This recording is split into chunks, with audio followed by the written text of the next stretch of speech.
우리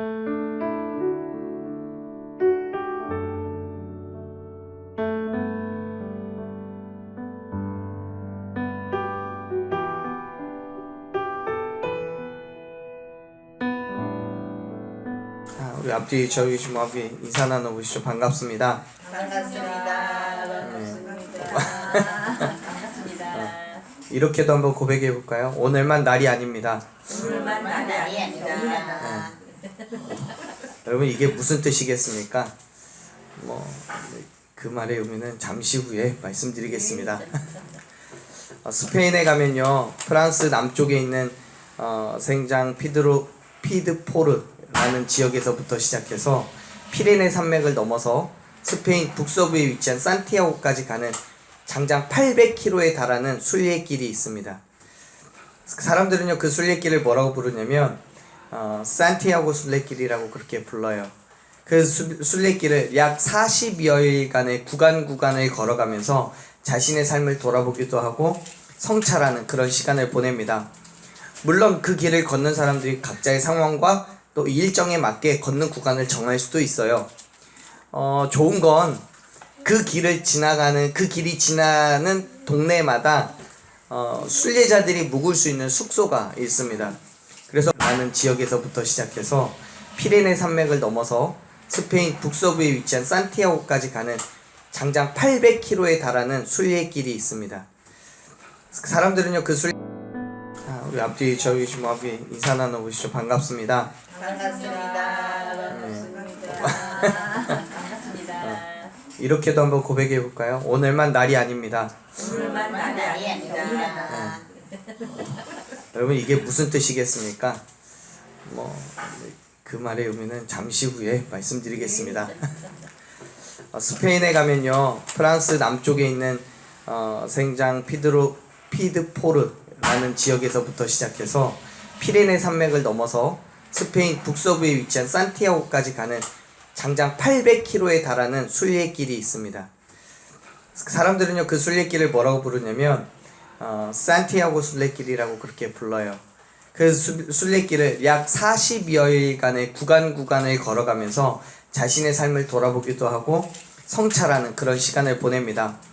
물론 그 길을 걷는 사람들이 각자의 상황과 또 일정에 맞게 걷는 구간을 정할 수도 있어요. 좋은 건 그 길이 지나는 동네마다 순례자들이 묵을 수 있는 숙소가 있습니다. 그래서 그곳에서 잠을 자거나 빨래를 하거나 또 일부 숙소에서는 식사를 제공해 주기도 하고 또 해먹기도 할 수 있는, 그렇다고 합니다.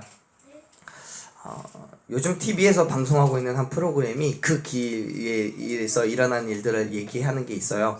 스페인 하숙이라는 프로그램이 있는데요.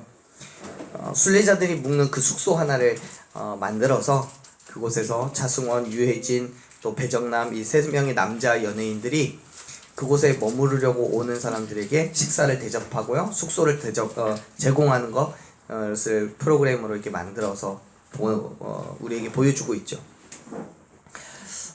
우연찮게 TV를 틀었다가 보고요, 정말 인상 깊었던 건 뭐냐면 그 숙소에 한국 여자분이 들리셨는데 나이가 65세인 프로그램 중에서 가장 최고령의 여자분이셨어요. 이분이 순례자들 사이에서 한식을 먹을 수 있는 숙소가 있다는 소문을 듣고 너무나 한식이 먹고 싶어서 찾아오셨대요.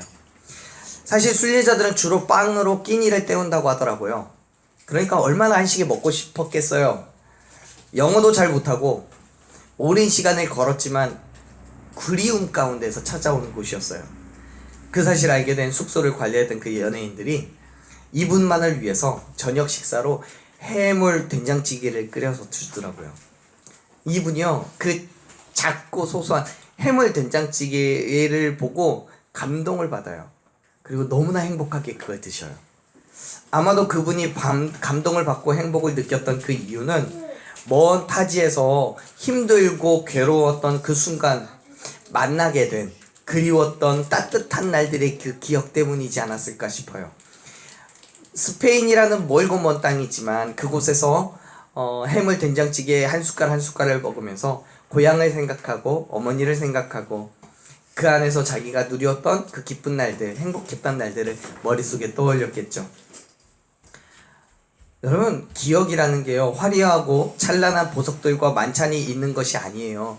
작지만 따뜻하고 배려 있고 정말 된장찌개같이 구수함이 있는 그 기억이에요. 그 기억에서 느끼는 감정이 뭐냐면 바로 가족이라는 거예요. 아무 말 하지 않아도 무엇이 필요한지를 알고요, 보여주지 않아도 느낄 수 있는 관계, 그게 바로 가족이기 때문에 가능한 관계인 거죠. 사랑하는 여러분, 우리는 예수의 그리스도의 피로 묶여진 가족입니다. 동의하세요? 예. 그렇다면 어떠세요? 제가 이제 말하지 않아도 뭔 말할 건지 느껴지세요? 그런데요, 정말 안타까운 건요, 매번 5월이 되어서야 그 관계를 안다는 거예요. 그 관계에 대해서 이야기한다는 거예요. 5월이 가정의 달이라고 이때가 되어야 가족의 의미를 되새겨보고 그러잖아요. 그런 의미에서 사랑하는 여러분, 오늘만 날이 아니에요. 이제 아시겠죠? 오늘만 날이 아니에요. 이번 달만 달이 아니에요. 매일매일이 사랑하는 가족들과 그 사랑을 나누는 날들이 되기를 간절히 소망합니다. 아멘. 어쩌면 정말 아이러니한 것이 가정 안에서 서로 사랑하고 아끼고 배려하고 그래야 되는 건데 참 그게 안 돼요. 서로의 목소리가 높아지고 뭐가 그렇게 불만이 많은지 모르겠어요. 그래서인가요? 1년 12달 중 정말 할 수만 있다면 5월 한 달만이라도 그렇게 사랑하며 살아보자고 5월을 가정의 달이라고 정한 건가 싶습니다. 제가 주보에다가 주보 표지에 겉면에 딱 크게 적혀있죠. 사랑을 쏟아라. 그렇죠? 사랑을 쏟아놓는 그런 한 달이 되었으면 좋겠어요. 아니, 한 달이 아니라 1년 12달이 되었으면 좋겠습니다. 정말 세상에서 완벽한 가정이라는 것은 존재하지 않는 것처럼 생각이 되기도 해요. 아니, 어떤 면으로는요, 완벽할 수가 없어요. 왜냐하면 전혀 다른 성격의 가정 환경에, 가치관에 그 두 남녀가 만나서 하나의 가정을 꾸리고 자녀를 낳아서 서로 다른 방법으로 양육하기 때문에 그런 거예요. 로드리고라고 하는 스페인의 동화 작가는 그런 얘기, 완벽한 가족이라는 책에서 그런 얘기를 해요. 결론처럼 이야기합니다.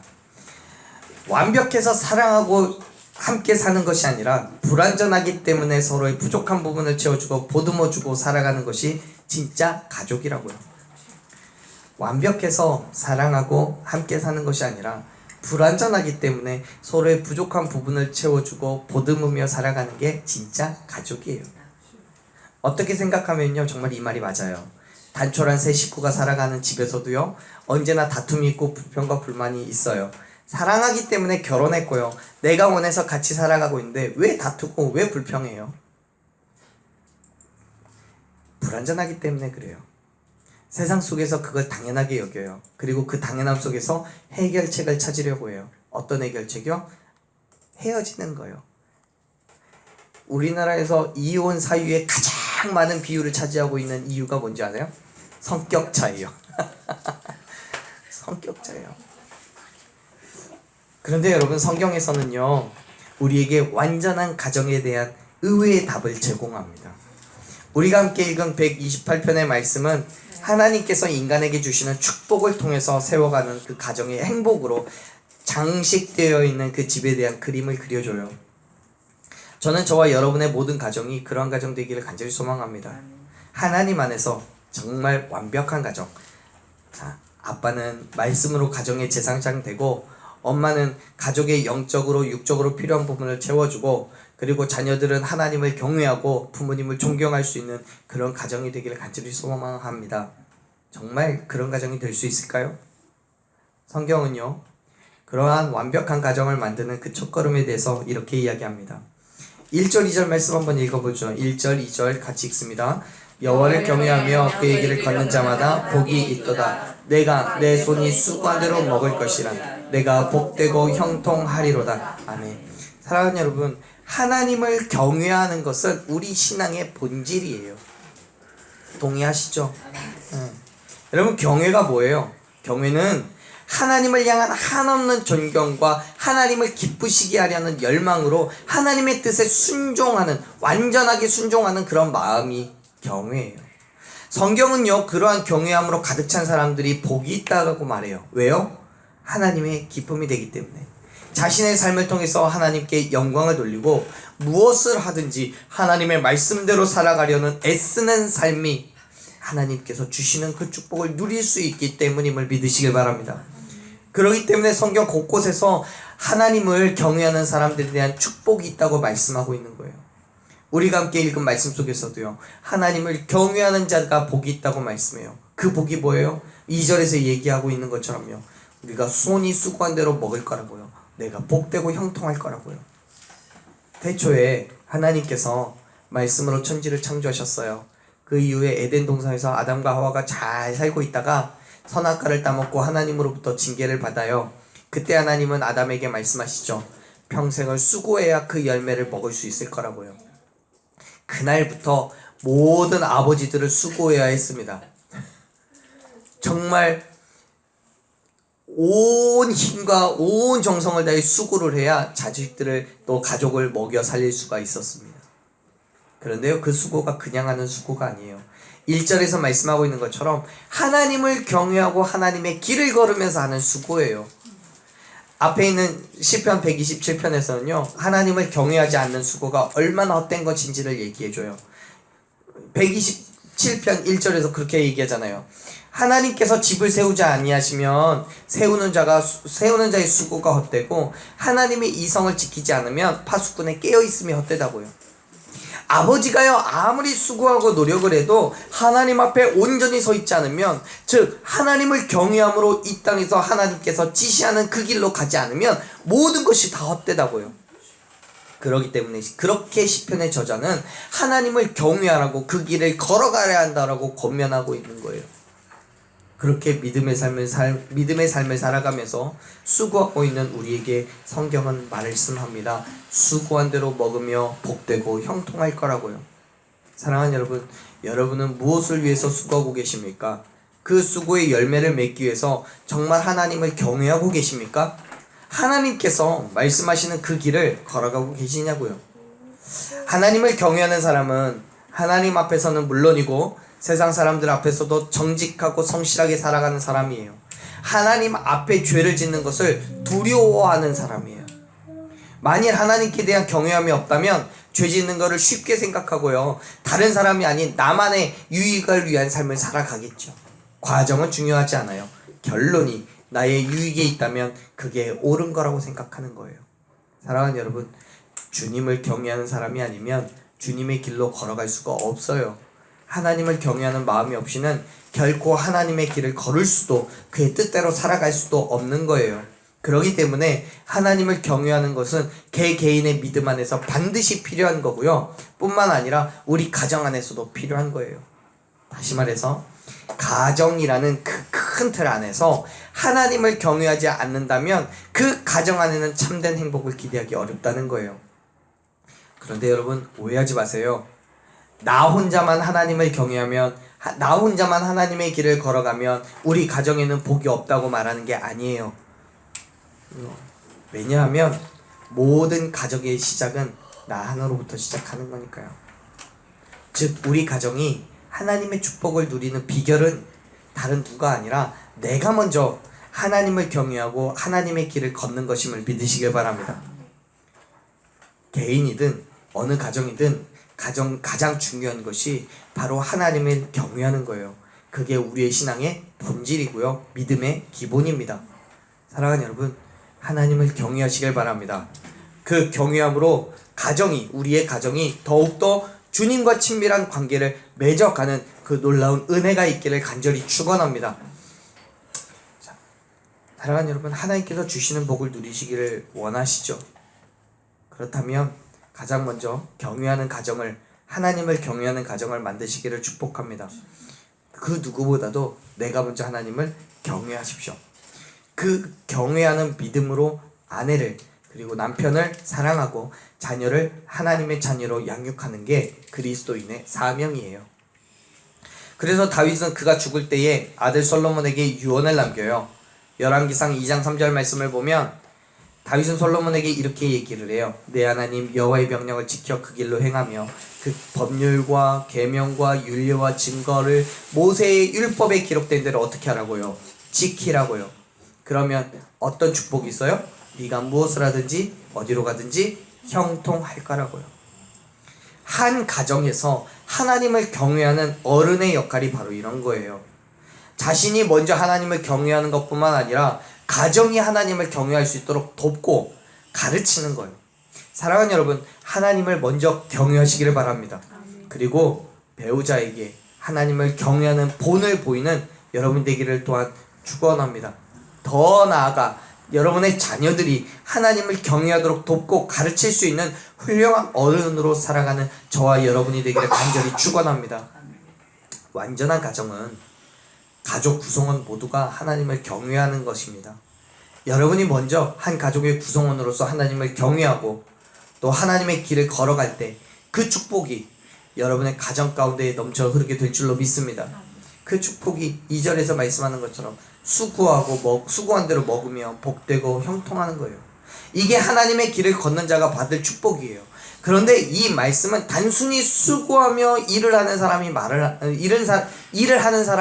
게 아니에요. 하나님을 경외하기 때문에 그 손을 붙잡고 하나님의 손을 붙잡고 하나님의 도우심을 의지하는 것, 그렇게 수고하며 일을 하는 사람이 수고한 대로 먹을 수 있다고 말하고 있는 거예요. 결국 하나님을 경외한 자가 먹는 열매는 뭐냐면 하나님께서 주시는 열매임을 믿으시길 바랍니다. 인간의 노력으로 얻는 게 아니라 하나님께서 주권적인 섭리로 우리에게 주시는 거예요. 그래서 그걸 뭐라고 부르냐면 축복, 은혜라고 얘기하는 거예요. 시편의 저자는 이제 그 축복의 내용을 아내와 가족으로 확대해서 설명해요. 사실 더 정확한 표현으로는 하나님의 복을 받은 사람들의 가정이 어떤 가정인지를 보여주고 있는 거죠. 3절 말씀을 한번 읽어보죠. 3절 읽습니다. 내 집 안방에 있는 내 아내는 결실한 포도나무 같으며 내 식탁에 둘러앉은 자식들은 어린 감람나무 같으리로다. 아멘. 아내에 대한 말씀이 전반부에 있고요. 후반부에는 자녀에 대한 말씀이 있어요. 먼저 아내에 대한 시편의 저자는 하나님을 경외하는 사람은 결실한 포도나무 같다고 말해요. 여러분, 유대인 사회에서 포도나무는요, 없어서는 안 되는 귀중한 나무 중에 하나예요. 포도 열매는 건조한 지방에서 생활하는 유대인들에게 수분과 자양분을 주는 고마운 열매이고요. 그렇기 때문에 대부분의 가정에서 기르는 나무 중에 하나예요. 그런데 문제는 뭐냐면 이 포도나무가 연약하고 약해서 꼭 무언가의 가지를 의지해야만 하는 거예요. 여러분, 포도나무 기르는 걸 많이 보신 적 있죠? 포도밭도 가보셨고요. 이스라엘에서도요, 포도나무를 기를 때에 항상 그 옆에 뭔가를 지지대를 세워줘요. 그래서 포도나무 가지가 그 지지대를 감고 자랄 수 있도록 도와주는 거예요. 만약에 이게 없다면, 이 지지대가 없다면 어떻게 되냐면 나무는 쓰러지고 마는 거예요. 휘어져요. 시편의 저자는 사랑하는 아내를 빗대어 이런 포도나무와 같다고 표현하고 있는 거예요. 그것도 그냥 포도나무가 아니라 결실한 포도나무예요. 아내에 대해서 가시나무나 소나무 같은 것에 비유하지 않고 포도나무에 빗대어서 말해요. 하나님을 경외하는 아내는요, 가시 돋친 나무처럼 가족들에게 상처 주는 아내가 아니에요. 크고 아름다운 아름드리 나무여서 홀로 양분을 다 가져가는 소나무 되어서 혼자 자라는 그런 소나무처럼 가족과 함께 하지 못하는 그런 아내도 아니에요. 하나님을 경외하는 아내는 그 가정에서 포도나무와 같이 남편과 자녀들에게 넓고 시원한 그늘을 만들어주기도 하고 그 아래서 편안한 쉼을 얻고 그 나무의 실과로 갈증을 해소하게 하는 나무인 거죠. 하나님을 경외하는 아내는 결국 가시나무가 아니에요. 독불장군 같은 그런 아름드리 나무도 아니에요. 여러분은 가정에서 어떤 나무로 그렇게 자라고 있습니까? 넓게 펼쳐진 결실이 풍성한 열매를 가진 나무여서 모든 가족에게 편안한 쉼을 주고 갈증을 해결해주는 그런 나무입니까? 아니면 아무런 열매도 없고 빈약한 가지로 상처와 근심을 주는 나무입니까? 사랑하는 여러분, 저와 여러분은 이런 포도나무같이 하나님을 경외하는 가정에 꼭 필요한 나무가 되기를 간절히 축원합니다. 쓰러져 있지 않고요, 기대어서, 남편에게 기대어서 잘할 수 있는, 가족에게 기대어서 함께 성장할 수 있는 그런 나무가 되기를 소망합니다. 언제나 하나님을 경외하고 의지하고 사랑하는 가족에게 가지를 넓게 내어서 평안함을 주는 그런 쉼을 줄 수 있는 아내가 되시기를 바랍니다. 그리고 풍성한 믿음의 결실을 맺어서 가정의 기쁨이 되는 그런 아내가 되시기를 축원합니다. 그 모든 것들은 하나님을 경외함으로써 가능한 거예요. 하나님께 기대세요. 하나님께 기대세요. 내가 먼저 하나님을 경외함으로 아내를 위해서, 남편을 위해서, 자녀를 위해서 기도하고 하나님의 축복을 간구하는 그런 믿음의 삶을 결단하십시오. 하나님께서는 경외하는 자에게 복을 주신다고 약속하셨기 때문에 약속하신 그대로 하나님을 경외하는 믿음을 가진 저와 여러분의 모든 간구함을 들으시고 응답해 주실 줄로 믿습니다. 축복 주실 줄로 믿습니다. 마치 포도나무의 풍성한 포도열매로 목마른 이에 타는 목마름을 해결해 주는 것처럼 하나님을 경외하는 저와 여러분이 맺은 결실로 모든 가족이 하나님께서 주신 그 놀라운 축복을 누릴 수 있기를 간절히 축원합니다. 말씀을 좀 더 보면 3절 마지막에 성경은 우리 자녀들이 식탁에 둘러앉은 어린 감람나무 같다고 말씀합니다. 어린 감람나무는요, 새 순이 돋아나는 봄에 전혀 싹이 날 것 같지 않던 가지에서 새로운 순이 돋아나와서 옛 가지의 역할을 대신하고 있는 모습을 이야기하는 거예요. 그런 가정에서 보이는 자녀의 모습을 시적으로 표현하고 있는 거예요. 큰 감람나무 원 줄기에서부터 솟아나오는 어린 가지들을 바라보고 있는 시편의 저자는요, 마치 어린아이들이 부모 옆에서 자라는 것처럼 보였던 거예요. 감람나무는 흔히 성경적인 용어는 감람나무고 이건 올리브 나무예요. 이 가지들이요, 오래된 나무 기둥에서 쭉 뻗어나와서 새로운 가지로 형성되어져 가고 있지요. 오래된 나무에 붙어 있지만 그곳에서 양분을 얻어서 이 어린 가지들은 성장해 나가는 거예요.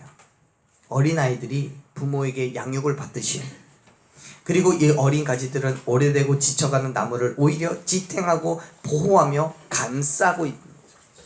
이게 마치 자녀들이 자라면서 부모를 보호하고 감싸는 것과 같습니다. 사랑하는 여러분, 여러분도 누군가의 자녀로서 부모에게서부터 떨어지지 마십시오. 부모로부터 잘 자랄 수 있는 양분을 받으시길 바랍니다. 마치 오래된 감람나무에 붙어있는 어린 감람나무 가지처럼요. 무엇보다도 하나님을 경외하는 부모로부터 영적인 양육을 받으십시오. 또한 저와 여러분은 부모로서 자녀들에게 영적인 양육을 할 수 있어야 됩니다. 여러분도 누군가의 부모시잖아요. 내 자녀에게 영적인 양육이 되어질 수 있어야 되는 거죠. 하나님을 경외하는 자녀는 하나님을 경외하는 부모에게서 성장하는 거예요. 중심의 감람나무가 뽑히거나 잘려져서 넘어지면 그 나무의 몸체에서 자라는 모든 가지는 그 커다란 감람나무와 함께 땅에 뽑히거나 넘어져서 죽는 거예요. 마찬가지로 하나님으로부터 멀어지는 부모의 자녀는 부모와 함께 멀어지거나 그 믿음의 자리에서 뽑혀 죽을 수도 있습니다. 그러나 하나님을 경외하는 부모의 자녀들은 그 자녀들은 하나님의 말씀 안에서 잘 성장해야 하는 겁니다. 끝까지 하나님을 경외하는 부모와 함께하는 자녀는 풍성한 열매를 맺게 됨을 믿으시길 바랍니다. 하나님의 복을 받게 되는 거예요. 그렇기 때문에 자녀 되신 여러분 부모님의 곁에서 하나님을 경외하는 법을 배우십시오. 하나님을 잘 섬기는 부모님의 모습을 보고 배우고 스스로 그 모습을 닮아가려고 노력하셔야 되는 거예요. 저와 여러분이 그러한 자녀 되기를 간절히 축복합니다. 뿐만 아니라 어른된 우리들은 자녀들에게 하나님을 경외할 수 있는 법을 가르칠 수 있는 부모가 되기를 간절히 축원합니다. 어린 아이는 부모를 보고 배우는 거예요. 그렇기 때문에 어른된 우리가 자녀에게 정말 하나님을 경외하는 것이 무엇인지를, 하나님이 가라고 하는 그 바른 길을 어떻게 가는 것인지를 보여줄 수 있어야 함을 믿으시길 바랍니다. 그렇게 저와 여러분이 자녀로서 또 부모로서 또한 아내로서 남편으로서 하나님을 경외하는 가정을 이루며 그 안에서 하나님의 축복을 받아서 정말 복되고 형통케 되는 그런 은혜를 누리기를 간절히 소망합니다. 그 일들이 어떻게 이루어지는 거라고요? 하나님을 경외함으로써요. 시편의 저자는 다시 한번 강조하여 이야기합니다. 4절 말씀 같이 읽습니다. 여호와를 경외하는 자는 이같이 복을 얻으리로다. 아멘. 사랑하는 여러분, 가정은요 하나님을 경외함으로써 완전해지는 거예요. 하나님을 경외한 남편, 하나님을 경외하는 아내, 그리고 하나님을 경외하는 자녀가 모여서 완전한 가정은 이루어지는 겁니다. 사랑하는 여러분, 여러분이 정말 완전한 가정을 이루시기를 소망합니까? 사랑하는 아내에게 또 남편에게 또는 자녀에게 잘하라고 나를 왕처럼 왕비처럼 대우해달라고 요구하지 말고요. 내가 먼저 하나님을 경외하는 삶을 살아가기를 간절히 축복합니다. 하나님을 경외하는 사람에게는 복을 주시겠다고 말씀하셨어요. 주님이 경건한 자에게 가정의 생활을 허락하시고 그들의 관계를 복되고 유익하게 만드시는 거예요. 왜요? 하나님께서는 믿음의 모든 가정의 하나님이시기 때문에요. 그렇기 때문에 모든 가정의 복은 하나님으로부터 오는 거고요. 이것은 경건한 사람들을 보존하고 땅에서 하나님을 경배하는 일을 유지시키려는 하나님의 계획 가운데 하나인 거죠. 사랑하는 여러분, 하나님께만 복을 구하십시오. 하나님을 경외하는 마음으로 하나님이 주시는 그 축복을 누리십시오. 재산을 소유한다고 해서요 하나님의 복은 보장되지 않고요, 건강하고 아름다운 아내를, 정말 멋있는 남편을 선택한다고 해서 그것이 복을 보장하지 않아요. 또 잘생긴 아이를 많이 낳는다고 해서요 축복이 보장되지 않아요. 하나님의 복은요 거룩한 생활의 결과가 있어야 되는 거예요. 그것이 바로 하나님을 경외하는 자의 모습이에요. 저는요 저와 여러분의 모든 가정이 정말 하나님의 축복이 넘치는 완전한 가정이 되기를 소망합니다. 하나님의 은혜가 넘치는 가정이 되기를 소원합니다. 그러기 위해서 정말로 하나님을 경외하며 그 길 가운데 살아가는 저와 여러분이 되기를 간절히 축원합니다. 사랑하는 여러분, 5월에만 사랑하지 마세요. 5월에만 가정을 생각하지 마시고요, 하나님을 경외하는 것은 1년 365일 하루 24시간 내내예요. 보세요. 5절에서 시편의 저자가 뭐라고 얘기합니까? 우리 5절 말씀 한번 읽어볼까요? 여호와께서 시온에게 내게 복을 주실지어다. 너는 평생에 예루살렘의 번영을 보며, 그죠? 하나님께서 복을 주셔서 예루살렘의 번영을 보는데 언제까지 본다고 얘기해요? 평생에 본다고. 예루살렘의 번영을 볼 수 있는 것은 하나님을 경외하기 때문에 보는 거예요. 그런데 그 번영을 평생토록 본다라고 얘기하죠. 평생토록 하나님을 경외한다는 거예요. 다시 말해서 하나님을 경외하는 것이 정해진 시간만 경외하는 게 아니에요.